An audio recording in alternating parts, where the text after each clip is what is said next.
Well, I already started that wrong. I'm not able to stream on Facebook for whatever reason, but we're here on YouTube. This is AA Beyond Belief, a podcast by, for, and about people who have found a secular path to sobriety in Alcoholics Anonymous. And Happy New Year. And welcome to the first live call-in episode for AA Beyond Belief. We're streaming simultaneously on, well, I thought Facebook, but not. But we are streaming on YouTube. And now we're only going to stream the audio portion, so you aren't going to see me. But what you will see is the logo of the podcast, the guy with the headphones, and you will see a phone number.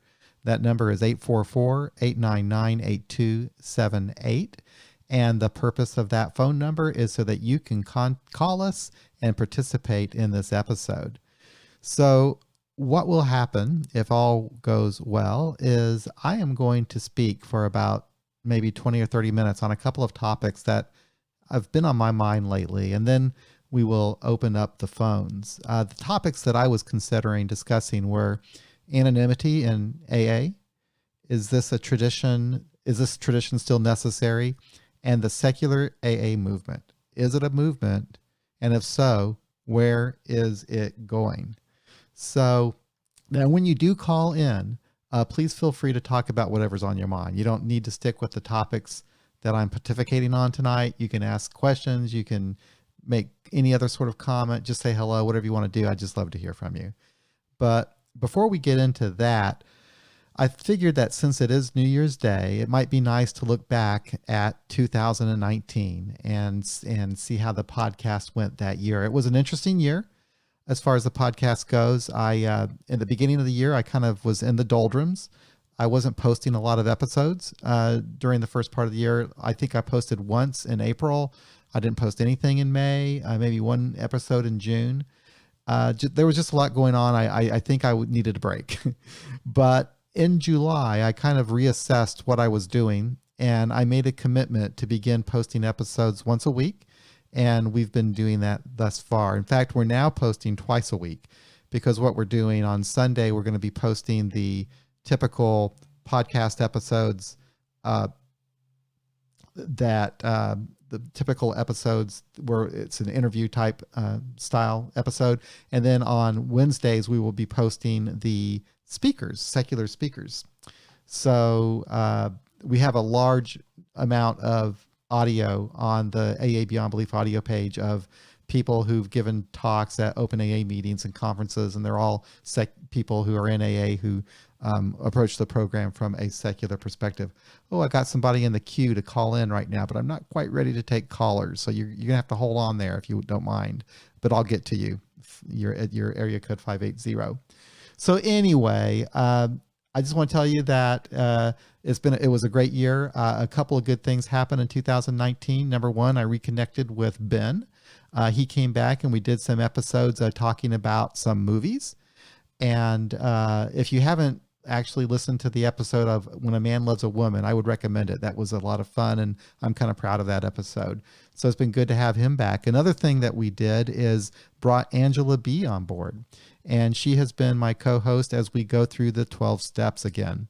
And that has also been interesting and actually very good for me. Angela has an interesting perspective. She started off in the program in AA. Actually, she came from another fellowship, but she started going to AA meetings. And almost from the beginning, I believe, she helped start a secular AA group. And she started working the steps from a secular perspective by using the alternative 12 steps book. But she also at the same time was going to other meetings because she had to go to other meetings, and she was going to traditional meetings, and she became familiar with, a traditional approach to AA as well. So she can tailor her approach to wherever you're coming from. And anyway, she takes a very deliberate approach towards the steps, a very serious approach to the steps. And it was really good for me to listen to what she had to say. So if you haven't listened to any of those episodes, I would recommend those as well. I will tell you that I do love podcasting. I have a lot of fun doing this. I've learned a great deal from you and all the other guests who have come on the podcast. And I sometimes forget, though, that this is very meaningful to a lot of people out there. And every once in a while, you remind me when you send me an email and you tell me how much the podcast has meant to you, because you might not have a meeting that is secularly formatted in your area. So listening to speakers and our guests on the podcast is your opportunity to hear your story told by other people through your own words. So I'm looking forward to 2020. In 2020, AA Beyond Belief will be 5 years old. In September, we'll have our 5th anniversary. And if we continue on our current posting schedule, we'll probably reach 200 episodes by the end of the year. So that's kind of a goal. Anyway, so enough of that. Then you might notice that I'm introducing the podcast a little bit differently now. What I'm doing is I'm letting people know right off the bat what this podcast is. It's a podcast for, by, and about people who have found a secular path to sobriety in Alcoholics Anonymous. And the reason I do that is I just want to be upfront, straight, right away to let people know in very simple terms what this is. This isn't an AA group. We're not affiliated with anybody. What we are members of Alcoholics Anonymous, most of us, who have found a way to do this program in a secular way. And we have come together in an online community to share our experience with one another. And this podcast is a medium of doing that. And that's all that we're doing. Now, when I am hosting this podcast, I maintain my anonymity. And I'm sorry, I can't pronounce that word for some reason, but I don't use my last name. I just use my first name and last initial, John S. And most of the guests who come on here who speak about their experience in AA also only use their last initial out of respect for the tradition of anonymity. So that's kind of a way to kind of get into the first topic, I think, of, anonymity and why we use it. I mainly use it out of habit and out of respect for Alcoholics Anonymous. That's why I maintain anonymity at the level of press, radio, and film and on the internet. But I have to tell you, I have been questioning the practice recently. I understand that confidentiality is important.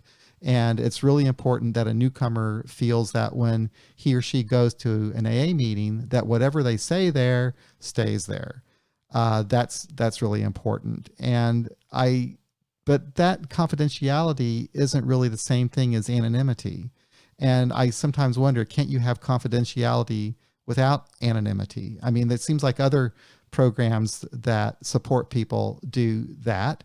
I think about refuge recovery. I spoke to my friend Dave Owens about that.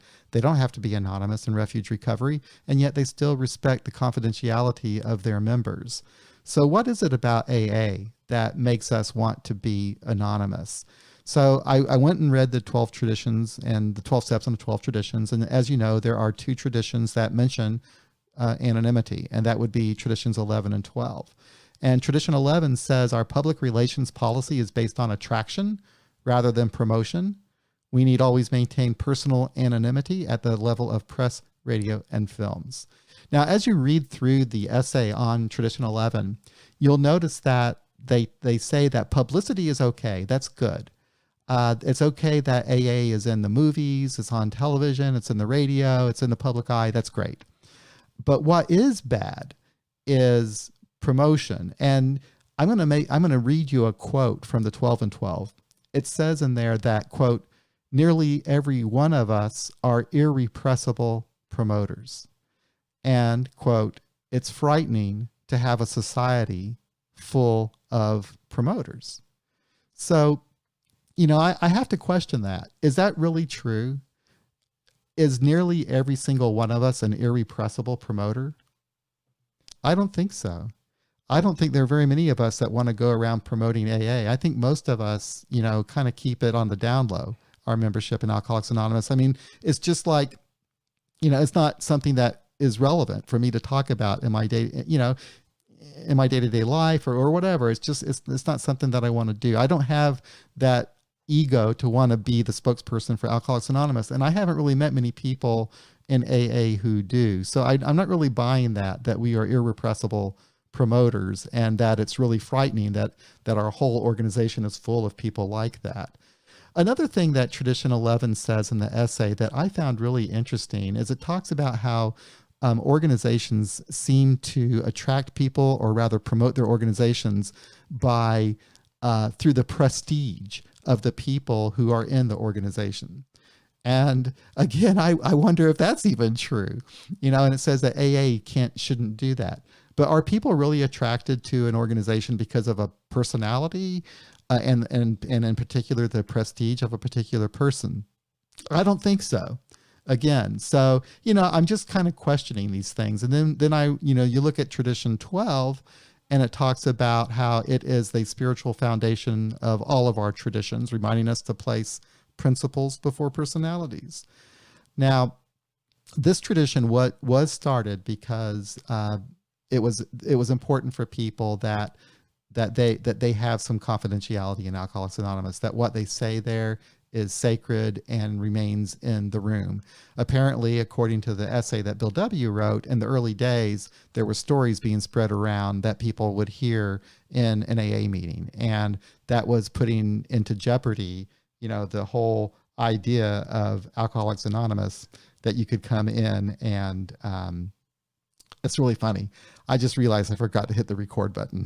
First time I ever did that on a podcast, but that's okay. YouTube is recording it. So cool.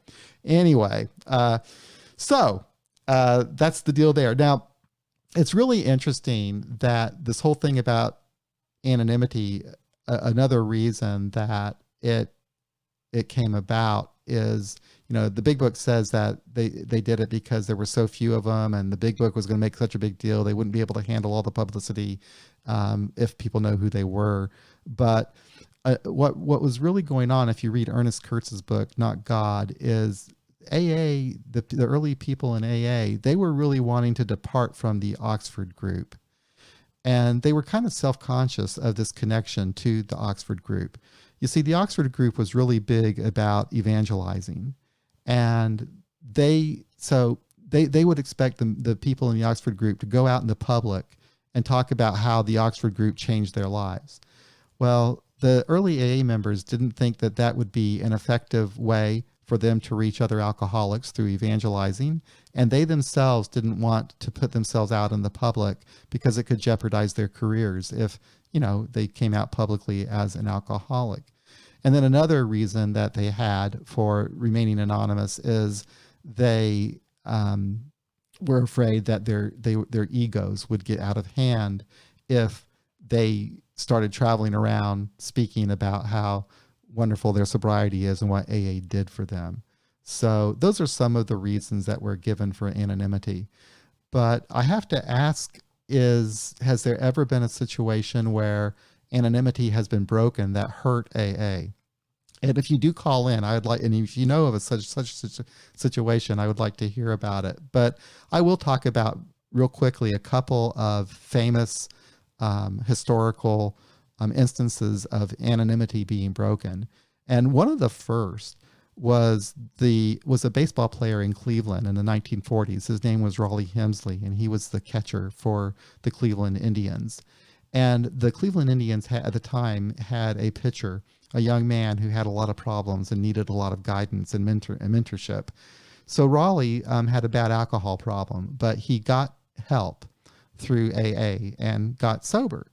And through his sobriety, he was able to become a great mentor for this troubled young man who was such a great pitcher for the Cleveland Indians. Well, somehow the story got out in the press, in the newspaper, and people all over Cleveland learned about Alcoholics Anonymous.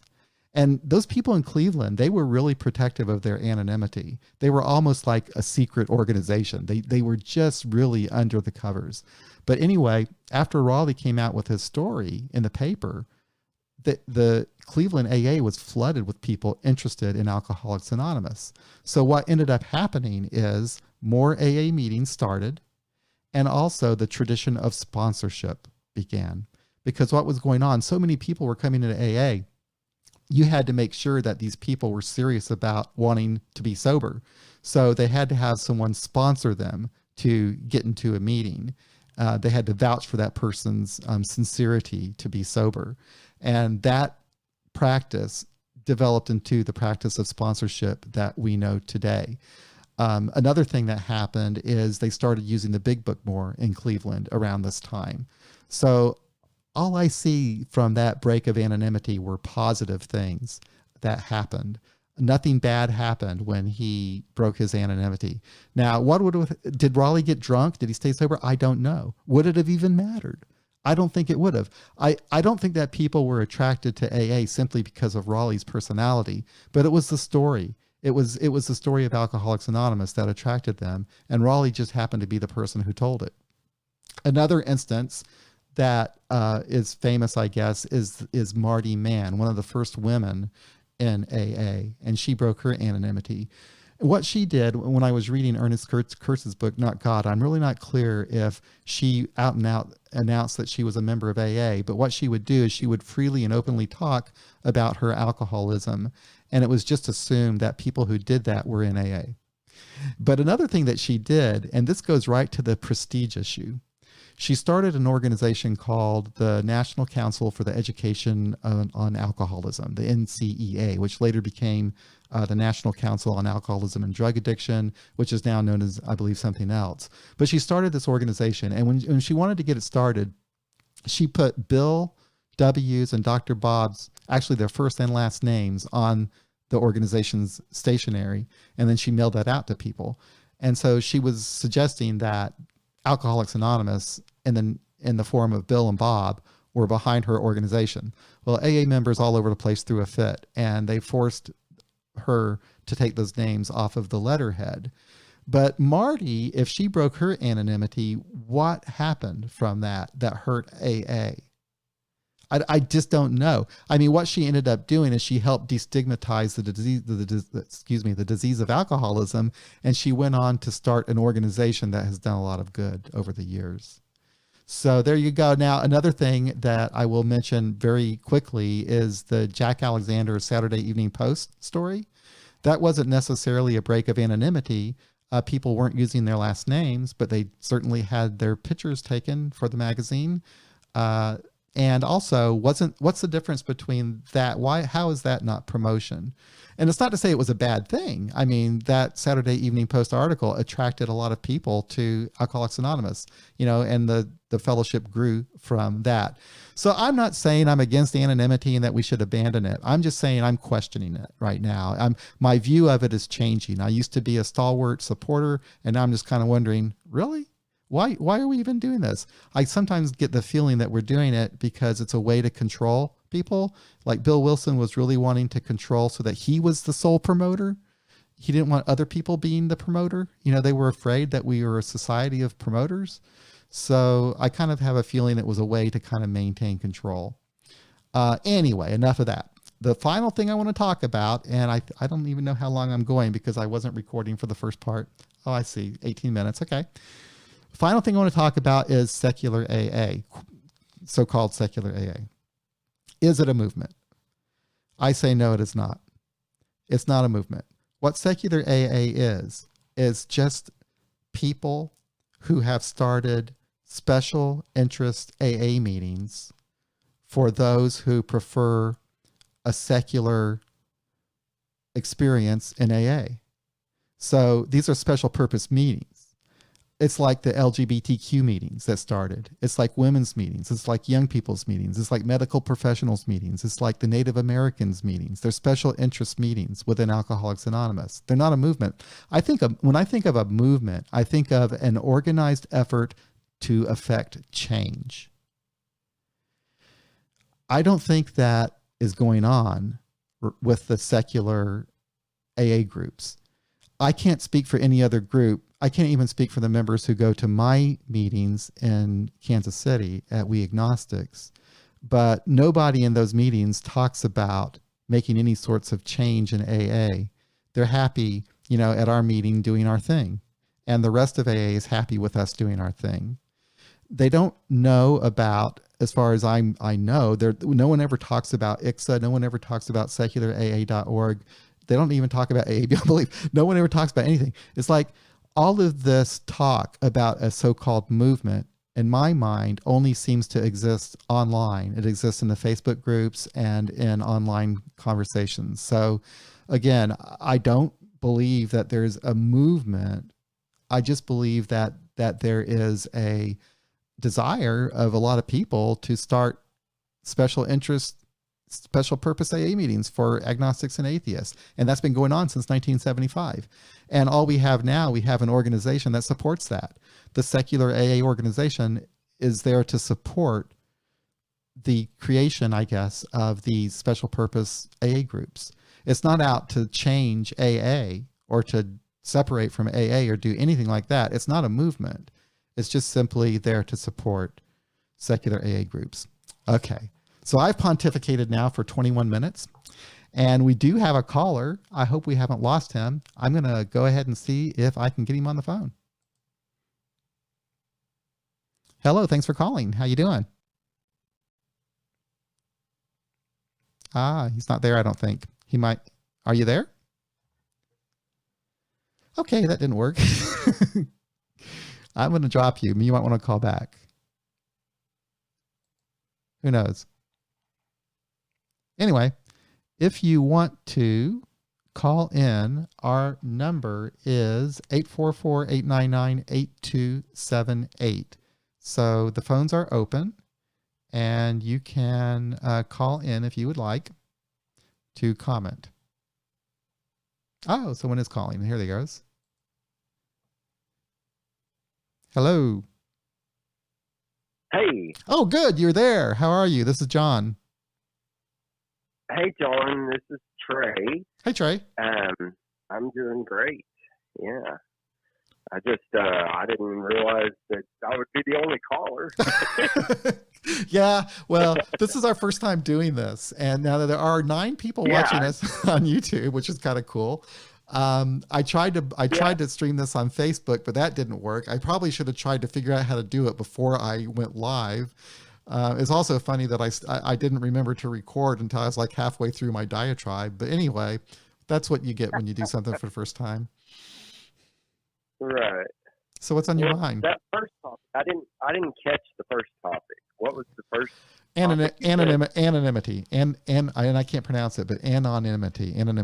Oh, anonymity. Okay. Yeah. So I did catch the first topic. You just said, okay. So there were 2 topics, and there was anonymity and secular AA. Right. Right? Yep. Okay. Well, I can say I have been sort of an open atheist for a little while now, but just since I called into the atheist experience not too long ago. Oh, cool. And, that was when I really, I opened out, I came out online, you know what I mean? Mm-hmm. So that kind of has something to do with anonymity for me, because in my small town I live in, I've been sober since 11/1/11, and before that I had from 2009 from 1999 to 2009 I got 10 years of sobriety. I took a break for for 2 years and came back, and I've throughout that first 10 years I was really I was being called agnostic behind my back, but I didn't even know what really agnostic meant. And I just couldn't deal with the God talk, or it just became something that was overwhelming. It was like we're in a church situation here, and we were literally having meetings in a church, mm-hmm. but it just became super overwhelming. So I just my wife and we just decided I can go have a drink, and that led to 2 years of just a bunch of not so good. A great time, but eventually it just I didn't lose my job or anything. I didn't lose anything except I I felt insane. And there were things that were happening, stress that beyond imagination. And so I finally got to my next, the meeting, back to a meeting, and I got a new sponsor, and he, and so that meeting, I just had a hard time with the prayer at the end, the Lord's Prayer, and it was a great meeting. I mean, but just I've been like, I've ran out of meetings in anger because of the fact that I don't feel like I fit in. And that's why we started, and that's why people are starting these meetings. It's just like, there was a time when if you were gay and you went to an AA meeting, you were not made to feel welcome or comfortable. And that wasn't that long ago. Yeah. And so they started groups, special interest groups for the LGBTQ community, and I was just talking about that. They were special interest groups, and that's and agnostics and atheists actually have been doing that as well since 1975. So, wow. Yeah. So hopefully you in time will meet somebody in one of these meetings who, might want to step out with you and go start your own secular meeting. It's not that difficult to do. And, after you get some time under your belt, you might want to, consider doing that if you meet someone that's like-minded. I actually, this is kind of strange, but I went to my birthday meeting last month, or 2 months ago now, I guess. And I went and I wrote a letter out to my group because I'd been so angry and I couldn't say what I wanted to say for so long. So I wrote them a letter and I read that letter and I admitted that I was atheist in that letter.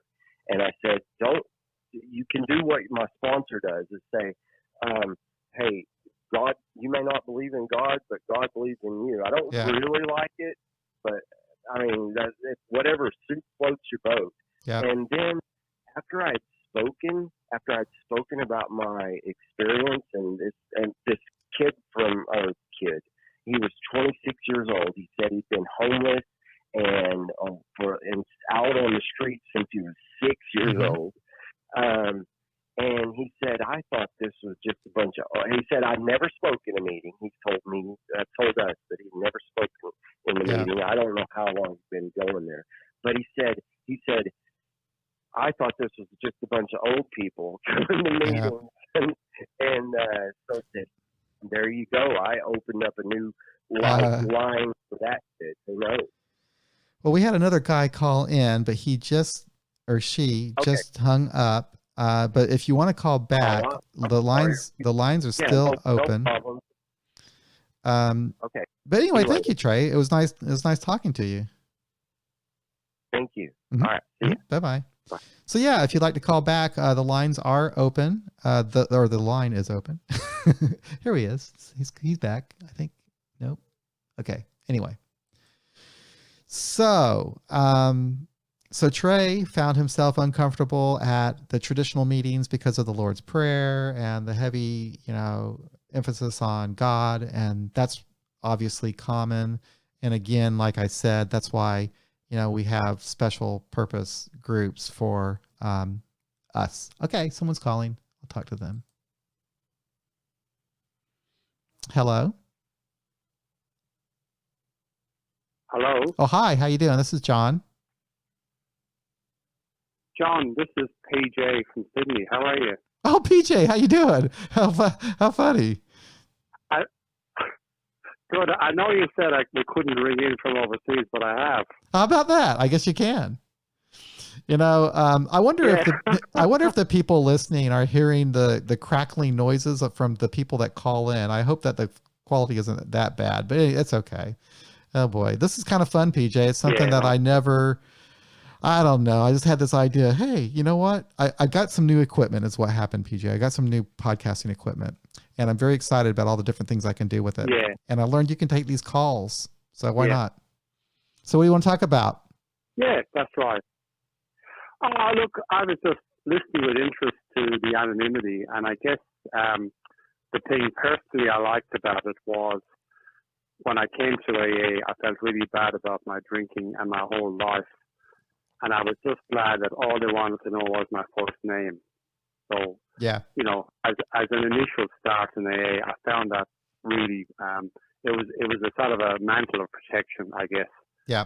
And also, it's a great leveling field because to this day, I know very few people's surname.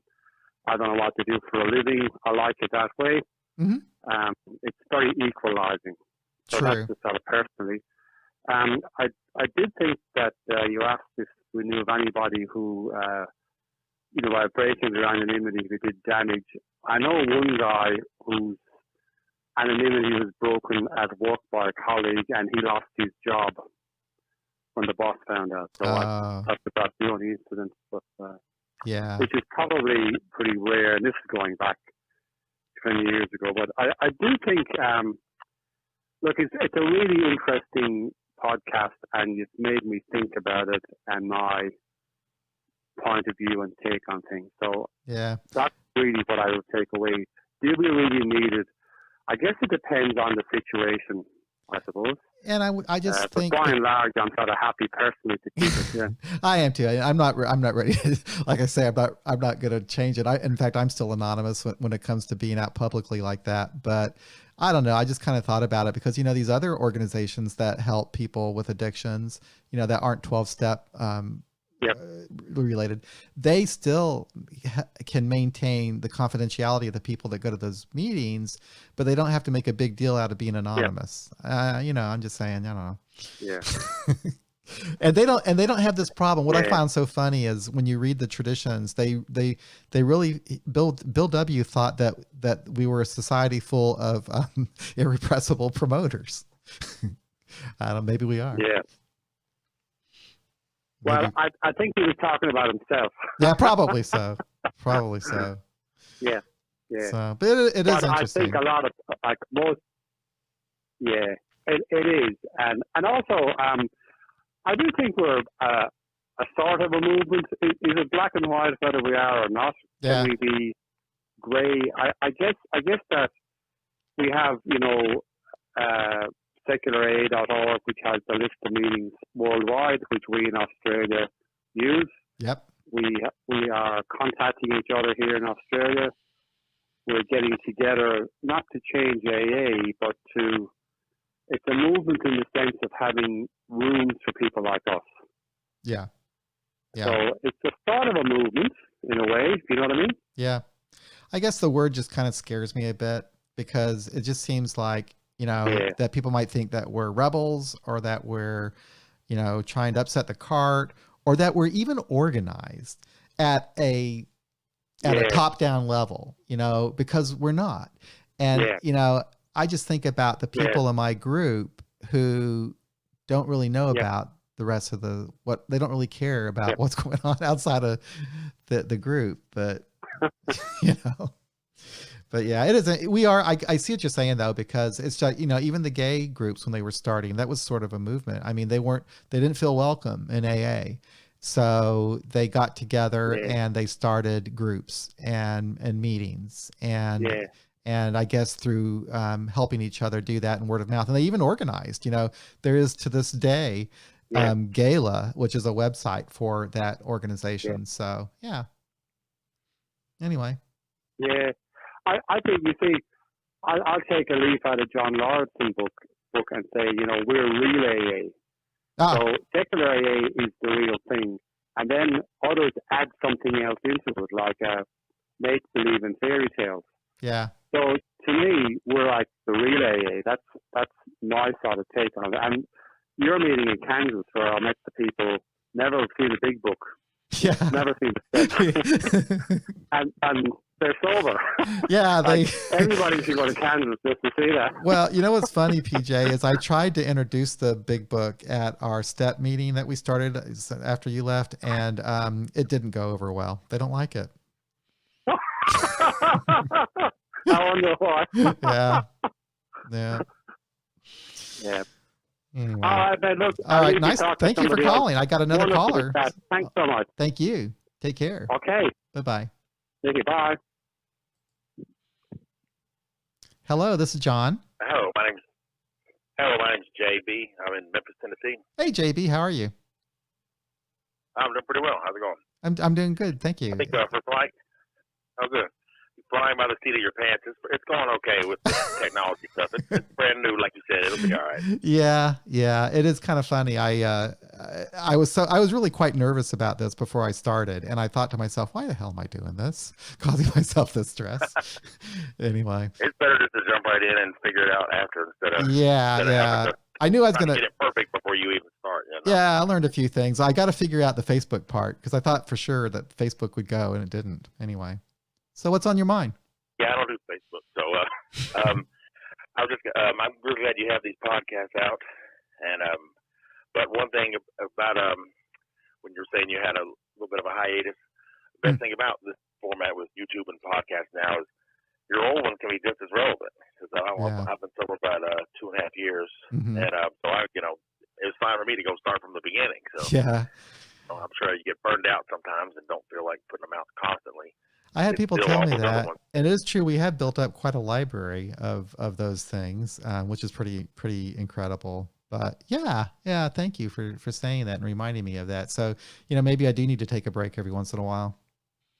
Yeah, when I was first started getting sober, I was one who I didn't get in early or anything. I just stayed out a long time, and then just finally admitted it. I mean, I got to be 50 before I even considered slowing down or stopping or anything. I just consider myself functioning. But even the regular speakers like Clancy I from the regular AA, those speaker things, when you can't get to a meeting or you just get, I just would feel down sometimes that early. There's a little bit to be picked up.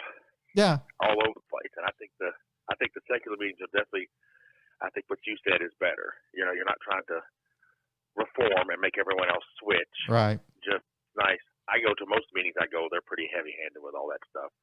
But I just, it's just, I just treat it like a ritual. It's just the ritual they do for 10 minutes. And then after that, it's a meeting. And, yeah. Just have one drunk helping another once we get past that. So, because when I first was reading the book, it says, our primary purpose. And then you see all this other stuff. It's like, well, what about our primary purpose? Are we not kind of working against the primary purpose with worrying about how they do it and this and that? And it seems this day and age with all these other things out there people are into that seem to, send them down such a bad path at such a much younger age. I think that primary purpose is the most important thing to me. The primary purpose as far as to stay sober and help others achieve sobriety. Right. Yeah. Don't worry about, how they do it, how they do the steps away from exactly. these heavy-handed sponsors and stuff. Yeah. Yeah. No, I agree with that too. Totally. But the only thing I was going to say about anonymity is Clancy. He talked about it. He knows all the history stuff. Apparently, I guess he's still alive. Not sure, but he's got 1 million tapes on there, and those the regular speaker tapes. I mean, they go back to the 50s all the way to now, and so it's interesting. He had that different perspective to me, and he said a lot of times it ends up messing them up. The ones he said that several of the ones that we talked, that like you mentioned before, they ended up going back out and doing stuff that people can overdo the anonymity. I believe. I mean, because I don't. He said he kind of advised that it's fine for you to tell anyone you want to you're an alcoholic. Right. Don't go around just saying this other person's an alcoholic. Yeah. To me, that's kind of enough. So I don't mention AA specifically, but I just say I'm an alcoholic and I go to meetings. They figure it out. Yeah. And like Craig Ferguson, I don't know if you saw on his show, he came out one time after he got sober. Right. And he said something on his show, and he talked about it at length. And he said all these treatment centers and this and that are all fine, but you need something after that. And he said, there's a very near the beginning of the phone book, real close to the beginning of the phone book, and that's all. And that's all. Oh, He he didn't actually mention it. He was kind of cute about it then, wasn't he? Just said that. Yeah. Everybody, people will do that sometimes too. I'll hear a celebrity say that they're going to a 12-step fellowship. Well, it's AA. Is what you're going to because you stop drinking and you're going to a 12-step program. And that's okay, though. Right. That's okay. But it doesn't hurt anybody. That's the thing. I've never seen. I mean, I understand that an anonymity break can hurt an individual person, and that's probably enough of a reason to have it.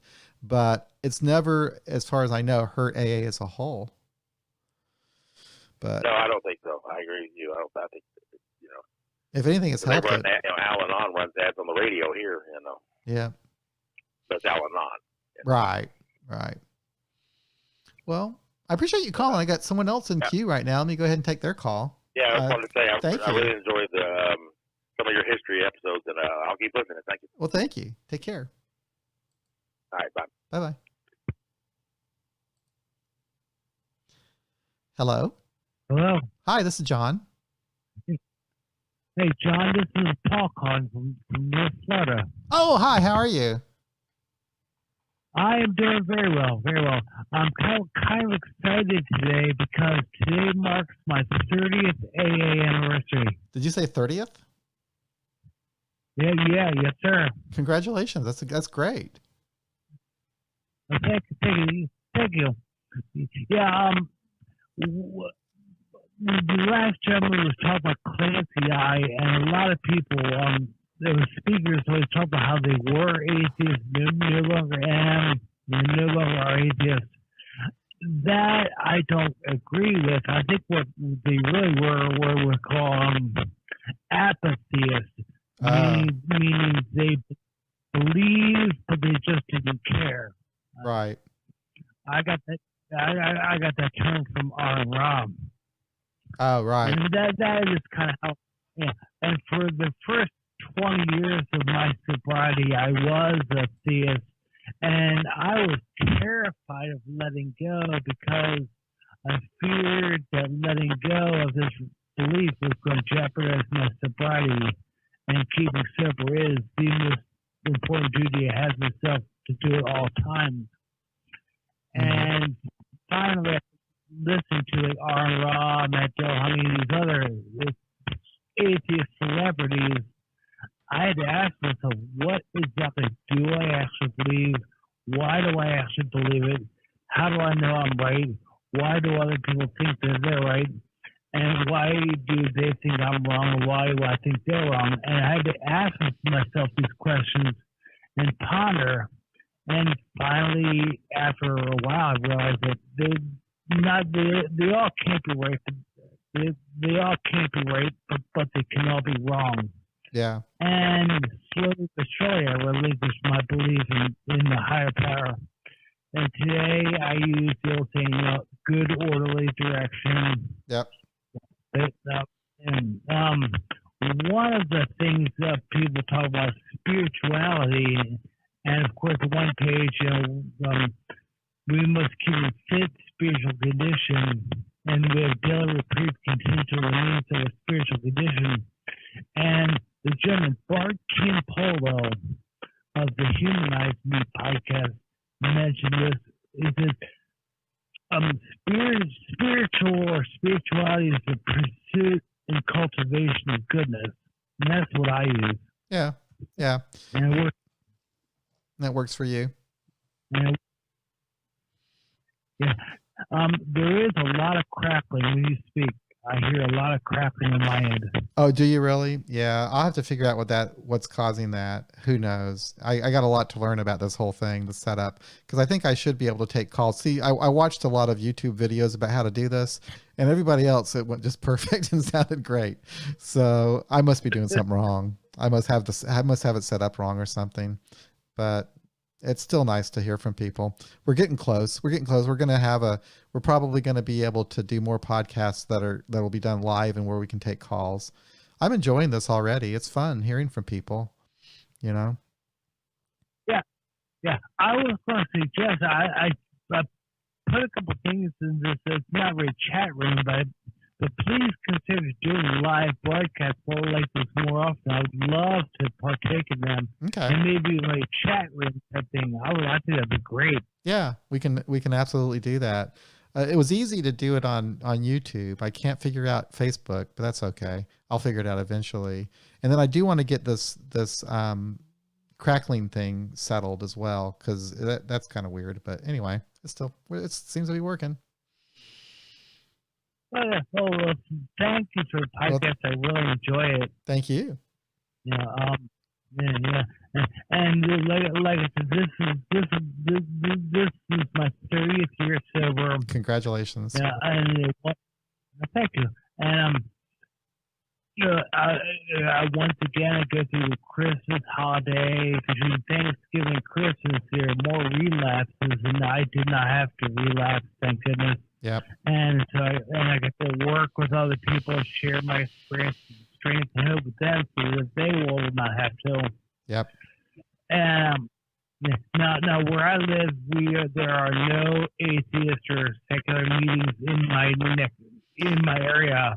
Right. The closest one is a few, 2 or 3 hours away in St. Augustine. Mm-hmm. Yeah. And I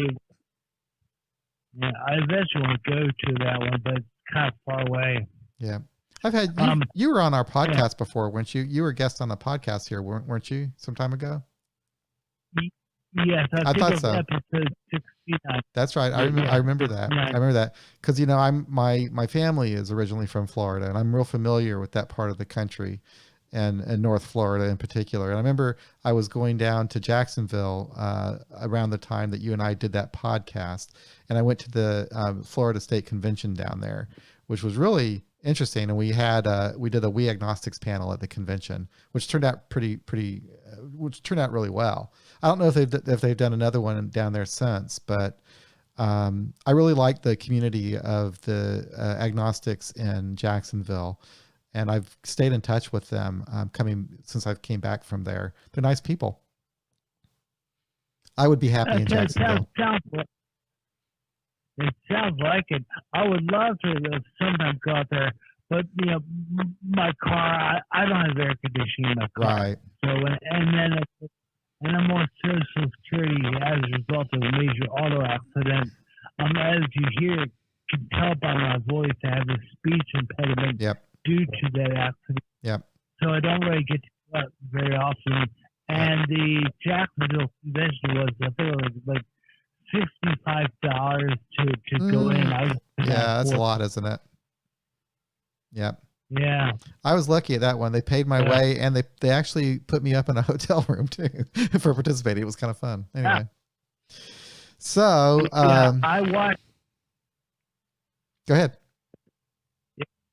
Yeah. I watched you're speaking on YouTube, and the person who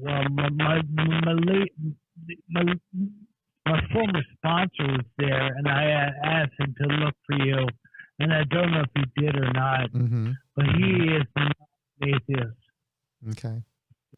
But, well, we've been going now for 48 minutes, so I might want to start wrapping things up. Does anybody else out there want to call in? If so, I'm going to go ahead, I think, and close it up if that's okay. So I'm going to go ahead and see if this. So thanks for calling, Paul. It was nice talking to you. Thank you. You take care. Now, up in Maryland, I went to a Pagans in Recovery NA group. And that was kind of a specialty thing. Yeah. But that was before I became an atheist. So, yeah. Well, thank you for everything. Take care. And I appreciate being on. All right. Take care. Bye-bye. Okay, so interesting about all that crackling stuff. We'll figure that out. It was fun. Oh boy, we got someone else calling. No, we don't. Okay, that's a terminate call. Okay, so anyway, this was fun. Thank you. Thank you for your patience. Thank you for listening and for chatting on the YouTube deal here. This was a lot of fun. So I'm going to be closing this thing, and there we go. That's the music that I use to close. And then I always say thank you. This is another episode of AA Beyond Belief, the podcast. Thank you for listening. If you would like to support the podcast and the website, we would appreciate it. You can do that by making donations at PayPal, paypal.me/AA Beyond Belief, or just go to the website and click on the donate button. Anyway, thanks again, everybody, for listening. We'll be back again real soon with another episode of AA Beyond Belief, the podcast. Bye-bye.